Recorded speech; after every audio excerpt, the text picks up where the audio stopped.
शिक्षार्थियों नमस्कार। आज के इस कार्यक्रम में हम एक अलग तरह के पाठ की चर्चा करेंगे। अब तक आपने साहित्य की अनेक विधाओं पर चर्चाएं सुनी होंगी, लेकिन आज हम पढ़ने के कौशल पर आधारित एक विशेष पाठ पढ़ें कैसे पर यहाँ कुछ बातें करेंगे। यह पाठ आपके पाठ्यक्रम में 10वां पाठ है और इसके माध्यम से आपको यह बताने का प्रयास किया गया है कि किसी भी भाषा को पढ़ते समय हम किन नियमों का पालन करते हैं, समझने के लिए पढ़ने के कितने पड़ाव होते हैं और किसी भी सामग्री को पढ़ते समय हमें किन किन बातों का ध्यान रखना चाहिए। यानी पढ़ना भी एक कौशल है। वैसे तो हम सामाजिक व्यवहार से भाषा को सीख लेते हैं, लेकिन एक विद्यार्थी होने के नाते हमें यह भी सीखना होता है कि जिस भाषा का हम व्यवहार करते हैं उसको पढ़ने और लिखने के कितने चरण होते हैं, उनको सीखने में किन किन बातों का ध्यान रखना पड़ता है। इसीलिए आपके पाठ्यक्रम में 2 अलग तरह के पाठ संकलित हैं, एक पढ़ें कैसे और दूसरा लिखें कैसे। आपने बच्चों को आरंभ में भाषा सीखते हुए देखा होगा। जब बच्चे भाषा का आरंभ करते हैं तो वे अक्षर ज्ञान से भाषा को सीखना शुरू करते हैं। आपने देखा होगा कि बच्चे पढ़ने के लिए यानी पढ़ने में उच्चतर गति को प्राप्त करने के लिए पहले वर्णों को सीखते हैं, अक्षरों को सीखते हैं, उसके बाद शब्दों का व्यवहार करते हैं। धीरे धीरे वो वाक्य तक और किसी कहानी, निबंध या कविता तक पहुंचते हैं। यानी पढ़ने के अनेक चरण हैं। इस कार्यक्रम में हम इन्हीं बातों को अनेक आरेखों के माध्यम से, कुछ दृश्यों के माध्यम से आपको समझाने का प्रयास करेंगे। आइए एक आरेख देखते हैं। इस आरेख में आप ये देख रहे हैं कि पढ़कर समझने का क्रम दर्शाया गया है। जैसे सबसे पहले जब भाषा का व्यवहार होता है तो कोई भी व्यक्ति अक्षर ज्ञान से शुरू करता है। दूसरा पड़ाव है इसका या दूसरा क्रम है इसका शब्द ज्ञान। इसके बाद केवल शब्द का व्यवहार ही काफ़ी नहीं होता, शब्दों के हमें अर्थ भी समझने पड़ते हैं और अर्थों को समझने के अनेक आधार होते हैं। कभी कभी हमें बड़े शब्द का अर्थ बताते हैं, कभी कभी हम चीज़ों को देखकर उनके अर्थ समझ जाते हैं। कभी कभी ऐसा भी होता है कि कुछ शब्दों को समझने के लिए, उनका अर्थ जानने के लिए हमें शब्दकोशों का भी प्रयोग करना पड़ता है। शब्द ज्ञान के बाद और उसके अर्थ ज्ञान के बाद हम वाक्य रचना की ओर बढ़ते हैं। यानी जब हम अक्षर ज्ञान प्राप्त कर लेते हैं, अक्षर ज्ञान के आधार पर शब्द बनाना सीख जाते हैं या शब्दों को पढ़ना शुरू करते हैं, तो फिर हम वाक्य की ओर बढ़ते हैं और वाक्य को लिखना धीरे धीरे शुरू करते हैं। और लिखने से पहले उनका उचित पठन भी करते हैं। हम सब लोग जानते हैं कि किसी भी वाक्य का अर्थ उसको ठीक ढंग से पढ़ने में है। तो जब हम वाक्य को ठीक ढंग से पढ़ लेते हैं, उसके बाद उसका अर्थ भी समझ जाते हैं। इसके बाद हम अनुच्छेद पठन करते हैं। यानी वाक्य से आगे हम एक बड़ी रचना की ओर बढ़ते हैं जिसे अनुच्छेद पठन कहा जाता है। अनुच्छेद पढ़ते हैं और उसके बाद उसका अर्थ ग्रहण करते हैं और जो हमने अर्थ सीखा उसको हम लिखने की भी कोशिश करते हैं।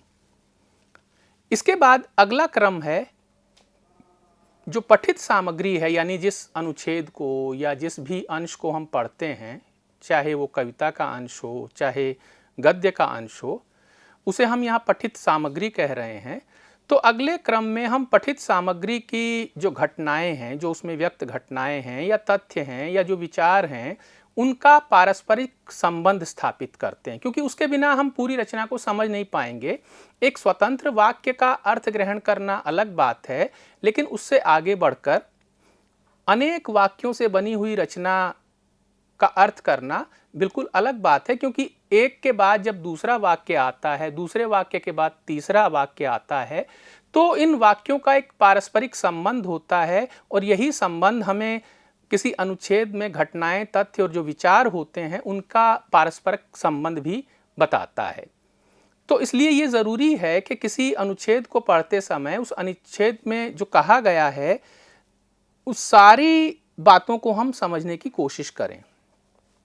इसके बाद अंतिम चरण है पढ़ने का, ठीक ढंग से पढ़ने का या समझकर पढ़ने का, कि हम पठित सामग्री की विधाओं को पहचानना शुरू कर देते हैं। ये पढ़ने का उच्चतम कौशल है। जैसे आप अपनी पाठ्यक्रम, आपका जो पाठ्यक्रम है उसकी पुस्तक है, उसमें आप कहानियाँ भी पढ़ रहे हैं, निबंध भी पढ़ रहे हैं, लेख भी पढ़ रहे हैं, अनेक तरह की दूसरी रचनाएं भी पढ़ रहे हैं, नाटक पढ़ते हैं आप, तो ये जो सारी रचनाएं हैं जो अनेक विधाओं में लिखी गई हैं, इनको अलग अलग रूपों में हम समझना शुरू कर देते हैं। इसलिए इसको हम पढ़ने का उच्चतम कौशल कहते हैं। ये हमने आपको संक्षेप में बताया कि पढ़ने में किस क्रम का हम पालन करते हैं। आइए अब इस क्रम के एक एक बिंदु को हम थोड़ा सा विस्तार से जानने का प्रयास करें। हमने सबसे पहले अक्षर ज्ञान की बात की। अक्षर ज्ञान करने से पहले हम वर्णमाला सीखते हैं। किसी भी भाषा में कुशलता प्राप्त करने से पहले उसकी वर्णमाला की व्यवस्था को समझना आवश्यक है। भाषा को व्यवहार के रूप में बोलना अलग बात है, लेकिन उसकी जानकारी प्राप्त करना बिल्कुल दूसरी बात है। ये ज़रूरी नहीं है कि कोई भी व्यक्ति जिस भाषा को बोलता है उसके व्याकरणिक नियमों को भी जानता हो, लेकिन एक विद्यार्थी होने के नाते, हिंदी के एक विद्यार्थी होने के नाते, हिंदी भाषा और साहित्य का एक विद्यार्थी होने के नाते हमें भाषा के नियमों की भी जानकारी होनी चाहिए। इसीलिए जब हम आरंभ में अक्षर ज्ञान करते हैं तो हम वर्णमाला की पहचान करते हैं और ये देखने की कोशिश करते हैं कि जिस भाषा को हम सीखने जा रहे हैं उसमें कितनी तरह के वर्ण होते हैं, उन वर्णों का आधार क्या है, उन्हें बोला कैसे जाता है, वे बनते कैसे हैं, अगर उनका विच्छेद किया जाए तो उन्हें हम कितने टुकड़ों में बांट सकते हैं। जैसे हिंदी के ही संदर्भ में हम कहें तो इसमें हम स्वर और व्यंजनों की बात करते हैं। तो सबसे पहले कोई भी शिक्षार्थी या भाषा के ज्ञान को प्राप्त करने में अग्रसर होने वाला व्यक्ति किसी भी भाषा की वर्णमाला को पहचानने की कोशिश करता है। दूसरा पड़ाव है इसमें शब्द ज्ञान। हम सब जानते हैं कि वर्णों के समूह से भाषा बनती है और भाषा बनने से पहले शब्द बनता है। शब्द कोई ना कोई अर्थ जरूर देता है। तो जब एक विद्यार्थी होने के नाते हम शब्दों की बात करते हैं तो शब्दों के स्वरूप की भी हमें बात करनी होती है। हमारी ये जिज्ञासा होती है कि जिस शब्द को हम पढ़ने जा रहे हैं वो बना कैसे है। वैसे तो सामान्यतः 4 प्रमुख नियम है शब्द बनाए जाने के। जैसे पहला है संधि, दूसरा है समास, तीसरा है उपसर्ग, चौथा है प्रत्यय। ये नियम हैं संधि, समास, उपसर्ग और प्रत्यय शब्दों को बनाने के। जिन शब्दों को हम पढ़ते हैं वे इन नियमों से बनाए जाते हैं। यानी शब्द बनाए जाते हैं कुछ व्याकरणिक नियमों के कारण या कुछ व्याकरणिक नियमों के आधार पर। जब हम इन व्याकरणिक नियमों को जान लेते हैं तो शब्द बनाना भी सीख सकते हैं और जिन शब्दों का हम व्यवहार करते हैं उन शब्दों के अर्थ को भी हम अच्छी तरह से समझ सकते हैं। लेकिन जब प्रारंभ में भाषा सीखी जाती है तो हम ये जो संधि है, समास है, उपसर्ग है, प्रत्यय है, इनसे शब्द नहीं बनाते। यानी वो पहली अवस्था है भाषा को सीखने की, तो वहां हम कुछ सरल शब्दों को पढ़ते हैं। जैसे बच्चों को आपने पढ़ते देखा होगा, सबसे पहले उनको सरल शब्द पढ़ाए जाते हैं। जैसे कमल उनको पढ़ाया जाता है, घर उनको पढ़ाया जाता है शब्द के रूप में, ईख की बात की जाती है, कलम की बात की जाती है, गया की बात की जाती है, आया की बात की जाती है। अभी शुरू शुरू में उन्हें बहुत मुश्किल शब्दों का ज्ञान नहीं कराया जाता। यानी पढ़ने के लिए सबसे पहले उन्हें प्रारंभिक जानकारी दी जाती है ताकि वो रुचिपूर्वक आगे पढ़ सकें। हम सब जानते हैं कि आरंभ में ही कठिन पड़ाव सामने रख देना, इससे सीखने वाले को मुश्किल होती है और वो मुंह मोड़ लेता है भाषा से। वो सीखता नहीं, वो व्यवहार तो करने लगता है लेकिन उसके नियमों की जानकारी रखने में उसकी रुचि नहीं होती। इसलिए शुरू शुरू में बच्चों को आसान शब्द रटाए जाते हैं। इसके साथ साथ शब्दों के अर्थ को भी समझने की जरूरत पड़ती है। जैसे बच्चों को जब पढ़ाया जाता है घर या कमल या ईख, तो आपने देखा होगा कि इन शब्दों के आगे कुछ चित्र बना दिए जाते हैं।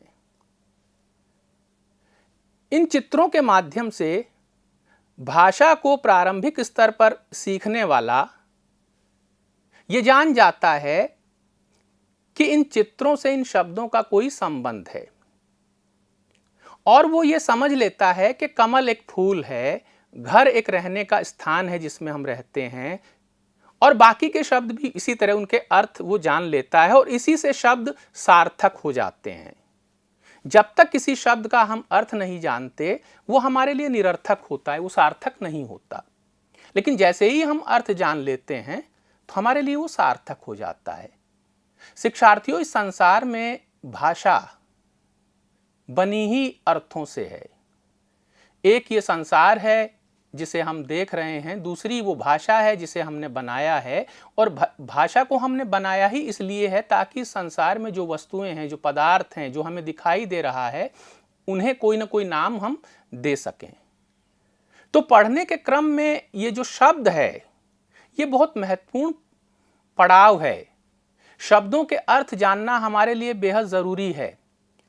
जब हम अर्थ को समझ लेते हैं तो शब्दों के उच्चारण को भी हम ठीक तरह से कर सकते हैं और उनका व्यवहार भी हम ठीक तरह से कर सकते हैं। शब्दों के बाद तीसरा पड़ाव है, वो है वाक्य का। वाक्य भाषा की बहुत महत्वपूर्ण इकाई मानी जाती है। जब आप पढ़ते हैं तो आप वाक्यों को भी पढ़ते हैं रचनाओं के तौर पर। वाक्य रचना या उचित वाक्य पठन ये बहुत महत्वपूर्ण है भाषा में। वाक्य रचना के भी अपने नियम होते हैं, जैसे शब्द बनाए जाने के अपने नियम होते हैं, लेकिन उन नियमों को जानने से पहले ही हम वाक्यों का व्यवहार शुरू कर देते हैं।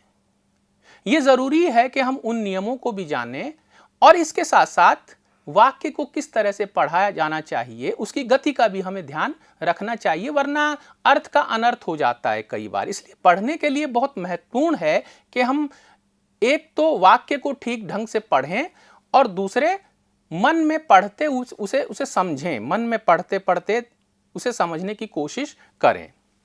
यानी वाक्य का अर्थ समझना भी पढ़ने का एक महत्वपूर्ण क्रम है। इसी पढ़ने के आधार पर समझना भी होता है। अब तक आप ये भी समझ गए होंगे कि पढ़ना केवल पढ़ना नहीं है, वो समझना भी है। सिर्फ पढ़ लेना, पढ़कर बोल देना, ये अधूरी शिक्षा है। ये पूरी तब होती है जब हमने जिसे पढ़ा उसे हम समझ भी रहे हों। अब इसी का अगला चरण है प्रसंग के अनुसार अर्थ का समझा जाना। वाक्य में जो बातें हैं, घटनाएं हैं, उनका आपसी संबंध स्थापित करना। धीरे धीरे हम उस ओर बढ़ रहे हैं जहां भाषा का हम लगभग पूरा ज्ञान प्राप्त कर पाते हैं और पढ़ा कैसे जाए उसे उच्चतर अवस्था तक हम ले जाएं। प्रसंग के अनुसार अर्थ समझना और बातों घटनाओं का आपसी संबंध बिठलाना ये बहुत ज़रूरी होता है वाक्यों को पढ़ने के बाद। अगर हम ऐसा नहीं कर पाते हैं तो हमारे लिए बड़ा मुश्किल होता है कि जो वाक्यों में लिखी गई रचना है उसके बारे में हम किसी को कुछ भी बता सकें। आपसे अक्सर लेखन कौशल में और उसी के साथ साथ पठन कौशल पर आधारित कुछ सवाल पूछे जाते हैं। जैसे आपसे कई बार अपठित गद्यांश की और अपठित काव्यांश की व्याख्या कराई जाती है या उससे संबंधित प्रश्न पूछे जाते हैं। उन प्रश्नों का उत्तर आप तब तक नहीं दे पाएंगे जब तक वाक्यों में जो बात कही गई है, वाक्य में जो तथ्य हैं, घटनाएं हैं, जो उन तथ्यों के आपसी संबंध हैं, उनमें जो लोग हैं, उनके चरित्र की जो विशेषताएं हैं, उनको समझ नहीं लेंगे, तब तक आप उन प्रश्नों के उत्तर नहीं दे पाएंगे। इसलिए ये कहा जाता है कि जब वाक्यों के समूह को पढ़ा जाता है, किसी अनुच्छेद को पढ़ा जाता है या किसी ऐसी रचना को पढ़ा जाता है जिसमें अनेक वाक्य होते हैं, तो उसे समझने के लिए ये बहुत ज़रूरी होता है कि उन वाक्यों के आपसी संबंध क्या हैं। अब तक जो हमने बातें की उनको अगर संक्षेप में हम कहना चाहें तो हम कह सकते हैं कि सबसे पहले अक्षर ज्ञान, उसके बाद शब्द ज्ञान, उसके बाद शब्द का अर्थ, उसके बाद वाक्य ज्ञान, उसके बाद वाक्य में जो कहा गया है उसका अर्थ, उसके बाद अनेक वाक्यों का एक समूह जिससे अनुच्छेद बनता है और अनुच्छेद के भीतर जो तथ्यों के, घटनाओं के, व्यक्तियों के आपसी संबंध होते हैं उनको समझना और इसके बाद किसी भी बड़ी रचना को समझने की कोशिश करना। और जो बड़ी रचना होती है वो अनेक विधाओं में लिखी जाती है, यानी इस क्रम में हम पहुंच जाते हैं विधा तक, अनेक विधाओं तक, जिन विधाओं को आप अपनी पाठ्यपुस्तक में भी पढ़ रहे हैं। तो उन विधाओं तक आप ऐसे ही नहीं पहुंच गए शिक्षार्थियों, आपने एक क्रम देखा होगा पढ़ने का। जब उन विधाओं को पढ़ने की ओर आप अग्रसर हुए तो उससे पहले बहुत सारे पड़ावों को आपने पार किया होगा। तो संक्षेप में ये एक क्रम है। आइए अब एक अनुच्छेद के माध्यम से हम इस पढ़ने के कौशल को अच्छी तरह से समझने का प्रयास करते हैं। आपके सामने एक अनुच्छेद प्रस्तुत किया जा रहा है, इसे आप भी पढ़िए और मैं आपको इसे पढ़कर सुना रहा हूं। अनुच्छेद है, आकाश में काले बादल छाए हुए थे। अचानक ही वे बादल छमाछम बरसने लगे। दरवाजे पर घंटी बजी। 8 साल की ऋतु छमाछम करती हुई गई और उसने दरवाज़ा खोल दिया। उसका 10 साल का भाई सुंदरेश सामने खड़ा था। वह अंदर आया। वह सिर से पांव तक पूरी तरह से भीगा हुआ था। यह देखकर उसकी माँ एकदम से उस पर बरस पड़ी। इस अनुच्छेद को यदि आप ध्यान से पढ़ेंगे तो आपका ध्यान 2 स्थितियों पर, शब्दों पर जाना जरूरी है। एक है छमाछम और दूसरा है बरस पड़ना। छमाछम एक ही शब्द है और 2 स्थितियों में उसका प्रयोग किया गया है। एक बारिश के संदर्भ में, आकाश से पानी बरस रहा है, धरती पर पड़ रहा है, उस पानी के गिरने का भी अपना एक संगीत होता है जिसे छमाछम के नाम से बताया गया है। इसी तरह से वो जो बच्ची है 8 साल की, उसने पैरों में पाजेब पहन रखी हैं, उनकी ध्वनि को भी छमाछम कहा गया है। यदि आप अर्थों को ठीक तरह से नहीं समझते हैं तो संदर्भ के अनुसार इस एक ही शब्द के अलग अलग प्रयोग को नहीं समझ पाएंगे।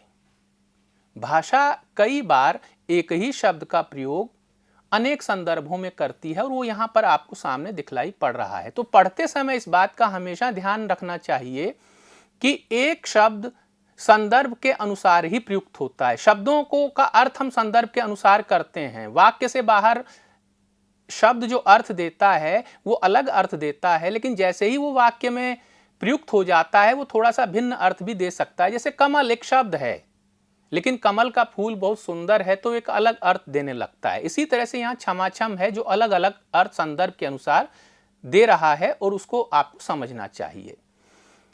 दूसरा शब्द है जिस पर आपका ध्यान जाना जरूरी है वो है बरस पड़ना।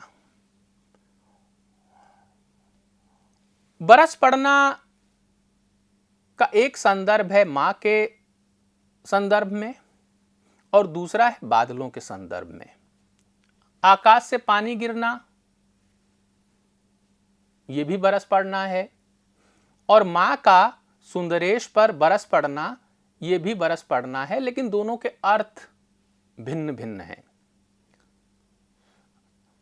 आपने एक मुहावरा सुना होगा हिंदी का, मोहन राकेश पर बरस पड़ा।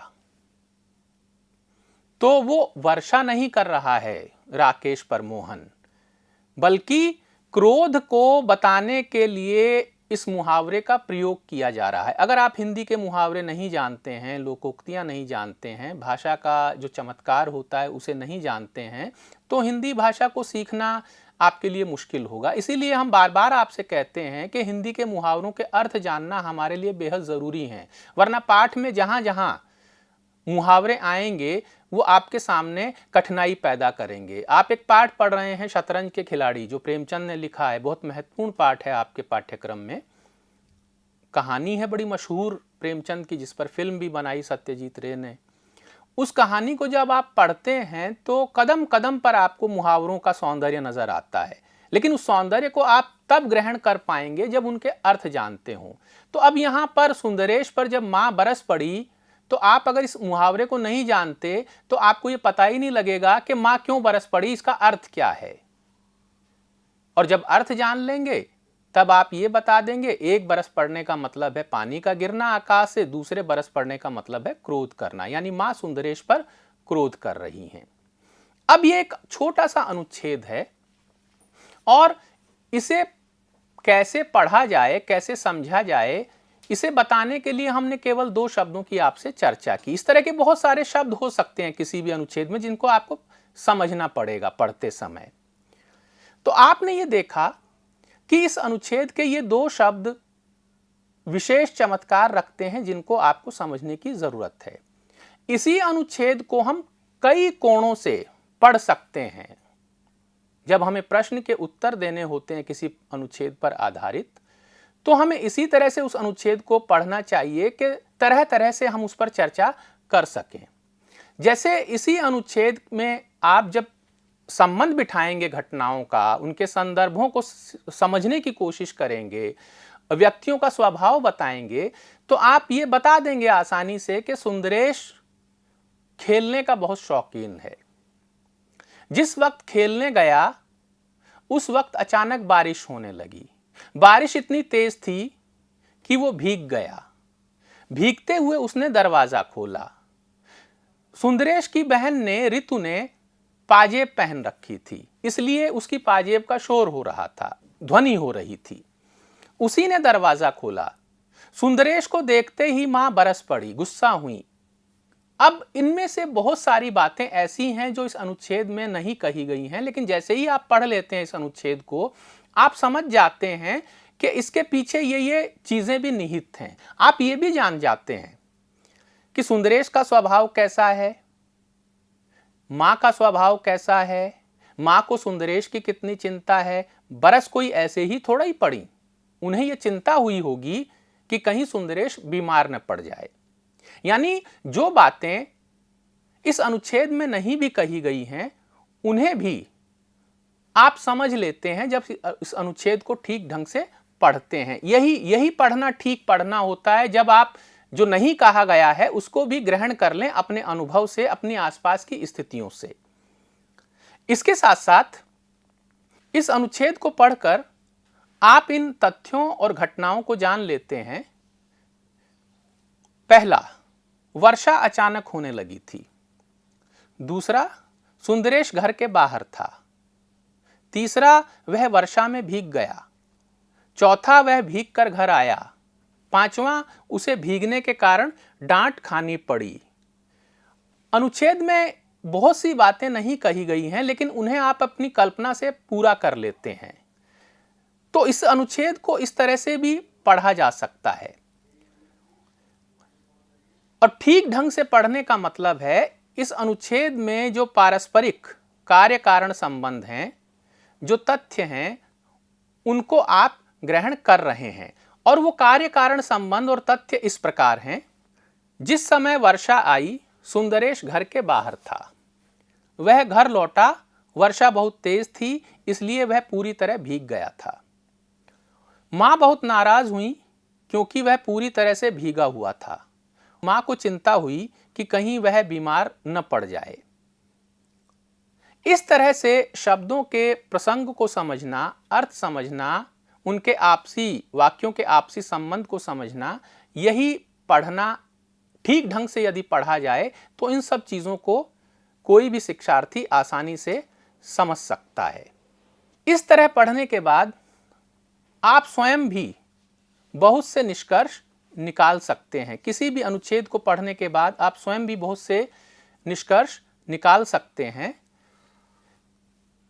यानी पढ़ी हुई सामग्री में जो तथ्य हैं, जो घटनाएं हैं, उनका जो पारस्परिक संबंध होता है, उस संबंध को पहचानना बेहद जरूरी होता है। इसका अर्थ यह हुआ कि सही तरह से पढ़ना वह है जब आप किसी भी भाषा में जो लिखा गया है उसे पढ़ते समय इस बात का ध्यान रखें कि इसके भीतर जो तथ्य हैं, जो घटनाएं हैं, उनका आपसी संबंध क्या क्या है। उन्हें आप अपने मन में बिठा लेते हैं, कभी उनका आनंद लेते हैं, कभी उनको पढ़कर उनसे दुखी होते हैं। क्योंकि किसी भी रचना में कुछ भाव होता है, सुख दुख होता है, अनेक लोगों का व्यक्तित्व होता है जो कभी हमें खुश करता है, कभी दुखी करता है। तो जब आप इस सुख और दुख को ग्रहण कर लेते हैं पढ़ने के बाद, तो यही ठीक ढंग से पढ़ना कहा जाएगा। तो आइए अब इस पढ़ने के 5 अंगों को हम फिर से संक्षेप में जान लें। शब्दों और उनसे बने वाक्यांशों को पहचानना, शब्दों के अर्थ जानना, सही गति से पाठ्य सामग्री का मौन वाचन करना, पठित सामग्री में दिए गए तथ्यों, घटनाओं, विचारों आदि का पारस्परिक संबंध समझना, उनका मूल्यांकन करना तथा निष्कर्ष निकालना। और जब आप ये करने लगेंगे तो जो रचना किसी भी विधा में लिखी गई है, यानी जो अनेक विधाएं होती हैं साहित्य की, उन विधाओं को आप पहचानने लगेंगे और ये भी जान जाएंगे कि इन विधाओं का अलग अलग रूप में पाठ कैसे किया जाए। यानी विधा को पहचानने के लिए पठन का कौशल विकसित करना बेहद जरूरी है। और तब जब आप ये पठन कौशल विकसित कर लेंगे, आप अपने पाठ्यक्रम की सारी सामग्री को आसानी से समझ भी जाएंगे, उसके अभ्यास प्रश्नों को भी कर लेंगे, उसके पाठांत प्रश्नों को भी कर लेंगे और परीक्षा में भी कुशलता से उत्तर दे पाएंगे। हमें आशा है कि अब तक आपसे जो चर्चा हुई उससे आपको पढ़ने के संदर्भ में या पढ़ने का कौशल विकसित करने के लिए सहायता मिल गई होगी। चलते चलते हम कुछ स्लाइड्स आपको दिखा देते हैं, इससे भी आपको कैसे पढ़ा जाए इसे समझने में सहायता मिलेगी।